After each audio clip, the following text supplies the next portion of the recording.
Everyone in this room has a unique voice, something about you that is different from others. And I want you to take a moment to think about what that difference is. Some of you can teach. Some of you can create amazing pieces of art. Some of you can solve mathematical problems with ease, while others can care and nurture for others unconditionally. Now I want you to imagine what it would be like if for your entire life you had no idea that difference existed. There is a group of people whose unique voice, whose very diversity is so well hidden that's invisible even to themselves. I was one of those people. I am autistic, and I had no idea until I was diagnosed at the age of 35. Autism is a condition that affects how a person communicates, how they relate to people, and how they experience the world around them. Autistic people see, hear, and feel the world differently to non-autistic people. And while no two autistic people are the same, we do share common traits, such as how we communicate, how we are able to plan and carry out tasks. The level of difficulty a person has with these traits will shape where they fit on the spectrum. Now, a lot of people think that the autistic spectrum is a straight line with severe autism at one end and mild autism at the other, but it's not like that at all. Autism is like a kaleidoscope of colours, like that colour wheel on your computer where all the colours blend into one another. So let's have a look at these autistic traits. We have sensory issues. That's how you see, hear, and feel. So an autistic person may have amazing hearing and they may be able to pick out minute details that other people can't see. Autistic people are fantastic at finding where's Wally, but they may struggle to process audible sounds. We have social communication. That's how we communicate and how we understand how other people communicate. It involves things like understanding body language, sarcasm, and humour. Autistic people can take things very literally. So a saying such as, "he wears his heart on his sleeve," may be very difficult for an autistic person to understand, because how can the human heart exist outside of the body, never mind on the sleeve of a shirt? We have executive function. Now that's our ability to plan, to organise our time and space, and to carry out tasks. So an autistic person with poor executive function may struggle to complete tasks, they may struggle to organise their space around them, and they may have difficulty with poor timekeeping. We have repetitive behaviours. Now this involves things like the level of interest we have in something. So the cliche is the autistic person who loves trains. One of my special interests is the TV show Friends. I've listened to it every single night for 15 years, and I know every episode inside out. I can name every episode, and I can tell you who said what line and what episode it came from. And finally, we have stimming, and that's using self-soothing behaviours to calm ourselves, to communicate, and to process information. In autism, we also have these labels which I hate, and they are high functioning and low functioning. And the reason I don't like them is because they're misunderstood and they're misused a lot. People assume that high functioning means that your autism is mild, when in fact high functioning simply means that your IQ is above 70. It's also often used to describe an autistic person who can speak. Low functioning being the opposite, with an IQ below 70, and is usually often used to describe an autistic person who can't communicate with speech. But the truth is, somebody can have a low IQ, and they may not communicate by speech, but they may not be massively affected by their autism. Equally, I am high functioning, but my autism is not mild. So what is autism like to live with? For me, autism is all about anxiety. It's about intense emotions, and it's about living with a brain that does everything it can to control my world around me. People assume that autistic people don't feel emotion, but the truth is, for many of us, we feel it intensely. I'm talking 200, 300, even 400% stronger than other people. And to make matters worse, I can't identify emotion. So I can feel it intensely, but I can't name it. I don't have the language to describe emotion. So I may say my stomach feels squiggly and I could be describing anxiety. Or I could say that my head feels tired and slow and heavy and I could be describing sadness or depression, but I wouldn't know. Living with intense emotions and not being able to identify them means living in a world of utter chaos. So to keep myself safe, I have strict routines. I get up at 9 o'clock in the morning and I have a cup of coffee. I then settle down to do a few hours of work and I'll have another cup of coffee at 1 o'clock in the afternoon. I'll watch 1 hour of TV, do some more work, and at 5 o'clock I stop and I settle down for the evening. But if I've got family coming to visit, that routine's going to be disrupted. And so in the days leading up to them arriving, my anxiety builds and builds and builds. And I start struggling with intense emotions that I can't identify. And eventually my brain crashes, much like a computer. It cannot cope. Everything stops. I can't speak. I can't hear. I can't respond. I am having a full-blown meltdown, and there's nothing I can do. I am on the floor, I'm rocking, I'm crying, I'm biting myself and I'm hitting myself, and I can't stop it. People assume that a meltdown is like a child having a tantrum, but the truth is, for an autistic person, a meltdown is something that you can't control and you can't stop it. It is like having a seizure. You're semi-aware it's happening, but there's nothing you can do other than ride it out. So I ride it out. And I wait, and when it finally ends, I'm exhausted, and all I can do is sleep. And while I'm sleeping, my brain is resetting itself. That computer inside my head is rebooting, and it's resetting my emotions, my ability to function, and my thoughts. Autism is like living with everything on full blast.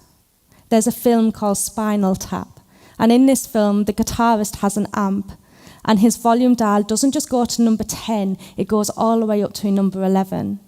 And there's this joke that why don't they just make 10 louder? And the guitarist says, because 11 is louder. Autism is like living with a dial that goes all the way up to 11 when everybody else's just goes to 10. So noise physically hurts me.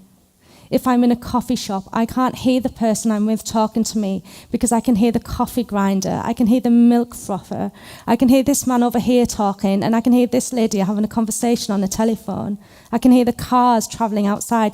I can even hear the light buzzing, and sometimes I can even hear the air moving around the room. I live in constant noise, and that dial is all the way up to 11. Similarly, a nice sunny day for you can be blinding for me, and there are certain colours and patterns that are excruciating. But that dial can also go down into negative numbers. Earlier, I described executive function and how that's our ability to plan, to organise and carry out tasks. My executive function is terrible. It takes me about 2 hours to settle down to do some work, and then I'm up and down all day with distractions. I suffer from intense procrastination. I need a lot of help to guide me through certain tasks. If I'm having a day where my anxiety is very bad and my sensory issues are really severe, I can struggle with basic tasks like getting dressed and getting washed and making a cup of tea. There are some days where I don't get dressed and I don't get washed because those tasks are overwhelming. So you can see my autism is not mild. It affects me significantly, and it can affect my ability to function independently some days. So how then was it missed for 35 years? How was it that even I did not know that I was autistic? We are taught from a young age how to interact with people. We're taught to chat, to be polite, to play together, to share and to take it in turns. But these things don't come naturally to an autistic child, and some of them can actually be quite uncomfortable. I really struggle with eye contact. It feels really uncomfortable for me, and it's only something I feel comfortable doing with somebody I have a very intimate relationship with. But I was told from a young age by my mother, you must look at people when they talk to you, you must look at them. There was no way I was getting out of it, so I learned to cheat, and I look at people here, just above their nose. And sometimes I'll look at them and look away quickly, so I'm giving them that eye contact that they need, but it's more comfortable for me. I also really struggle to make friends, because social chit-chat doesn't come naturally to me. I don't know what's expected, and I don't know what people want me to say. But I learned to hide my confusion at a very young age, and I learned to copy the behaviour of other people. We're also taught at a young age how to present ourselves. Flapping our hands and tapping our head are not socially acceptable, so we're not encouraged to do those things. But those movements can be a lifeline to an autistic person. They are called stimming, and they are crucial.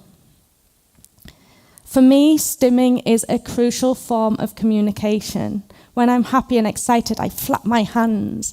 And when I'm trying to process information or block out sensory input, I twitch my fingers really close to my face, and it blocks out everything else. But this and this is not socially acceptable, and I learned at a very young age to hide my stimming. I learned to keep it inside me until I was in my room on my own, where I could rock and I could jump and I could flap my hands and tap my head. Stimming is a behaviour that is often forced out of autistic children because people don't understand how essential it is. Autistic people need to stim. We use it to communicate. We use it to process information. We use it to block out that extra sensory input that can be too much for us.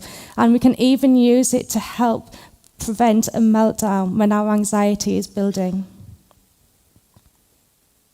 So with all this social coaching and expectations on how to behave, autistic children are inadvertently taught to hide their autism. They are taught to mask their autistic behaviours. Little girls are brilliant at observing other people, and so autistic girls learn at a very young age to hide their autism and to mask their autism. Masking is not a conscious effort. Masking is the result of being told repeatedly, you must not behave like this. Masking hides our true self. It hides our unique voice, and it replaces it with a more socially acceptable version of ourselves. Masking is exhausting. I am masking now, and I am masking all of the time when I'm with people. I can't switch it off. It's not a conscious thing, and it is dangerous. People are unaware they are teaching their children to mask, and they are unaware of how much damage it causes to our sense of identity. I learnt to mask my autism and my true self because I was taught to by my parents and my teachers and my friends. They had no idea what they were asking me to do, but I did it anyway. And I didn't realise how dangerous that was going to be for me. As I grew up into my teens, my early 20s, my autism fought back. It was tired of hiding, and it was tired of being masked. And so it showed itself in the only way it could. I developed an eating disorder. I began to self-harm. And I tried to end my life repeatedly. My autistic self was screaming to be heard, but the louder it shouted, the more incorrect labels I was given. Bipolar disorder, borderline personality disorder, depression, mixed anxiety disorder. So the misdiagnoses piled up because my doctors had no idea I was autistic because I'd learnt to mask it so brilliantly. I was given psychiatric drugs which did not work, counselling and therapy which did not work. I was even given electric shock therapy which did not work. I spent 10 years in the mental health system, bouncing from one inpatient stay to another, until finally I was left blind for 2 whole years because of psychiatric drugs I should not have been on. Enough was enough. I withdrew from the mental health system. I weaned myself off the medication and I waited to see what would happen. My doctors warned me my mood would crash, but it didn't, and instead I got better.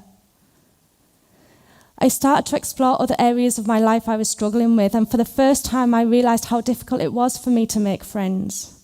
I began to understand that I struggled with certain types of language, and I allowed myself to stim, and I found it helped relieve my anxiety.